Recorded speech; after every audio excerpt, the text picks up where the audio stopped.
Today we're going to discuss the tsunami that occurred over a decade ago on December 26, 2004 off the shore of Sumatra, Indonesia.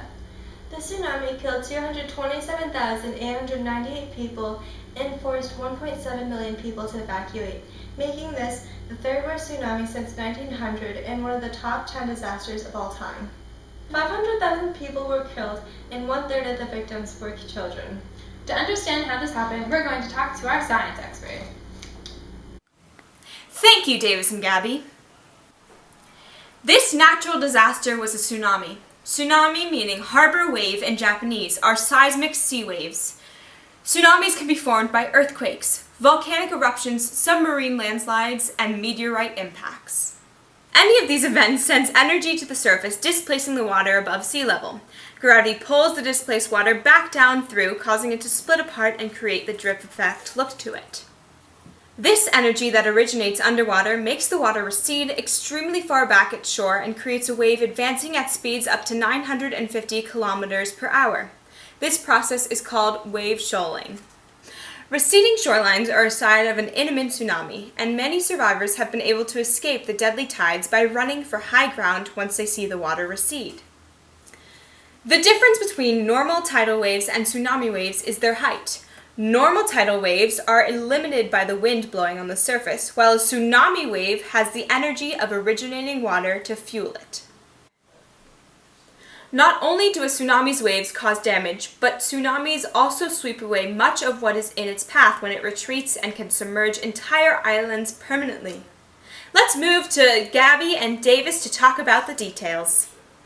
The tsunami traveled over 3,000 miles and hit a total of 14 different countries around the Indian Ocean, causing severe damage and leaving much of the population homeless in 11 of those countries.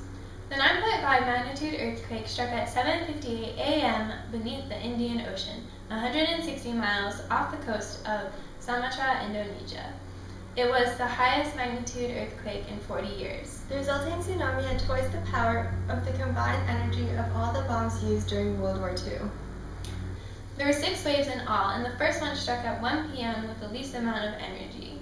The waves reached heights of 80 to 100 feet high, sweeping entire communities away within minutes. Now let's get a person forward to hear about their story of the event. As you can see, there's a lot of destruction done by this Indonesian tsunami. Over here we have our first victim of who we are going to interview. Can you tell us a little bit about the destruction of this tsunami? I was playing soccer with my friends, and then there was a large earthquake, so I went home. Can you tell us a little bit more?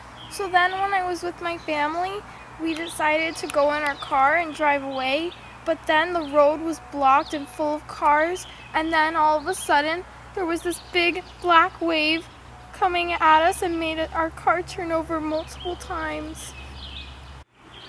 Then when I woke up, I was in water, and I had to reach over and grab a school chair, and I had to float until I reached land. So then I was stuck in the city for a really long time, and I was hungry and thirsty, and I had to look for food for 5 days before I got any.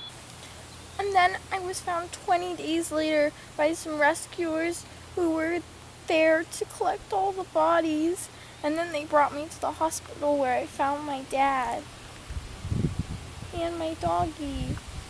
Really a very sad story. So what technology has been put in place to help detect tsunamis in advance? Well, scientists have greatly expanded the networks of seismic monitors and ocean buoys.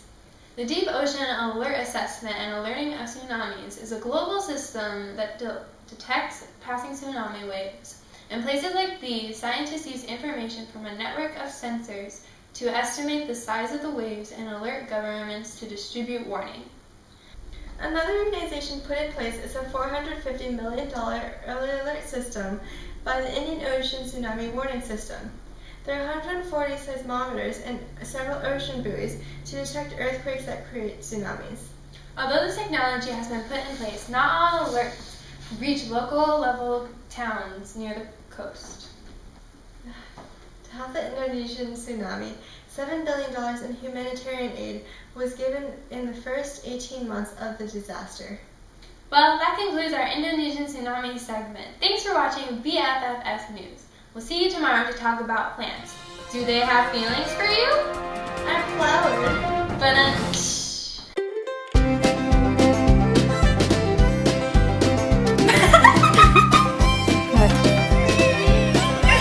sorry, I have too much energy. Okay, this energy. Kill them all on their nerves.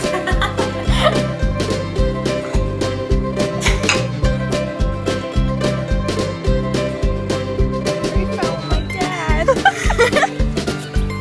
Can you tell us a little bit about the tsunami?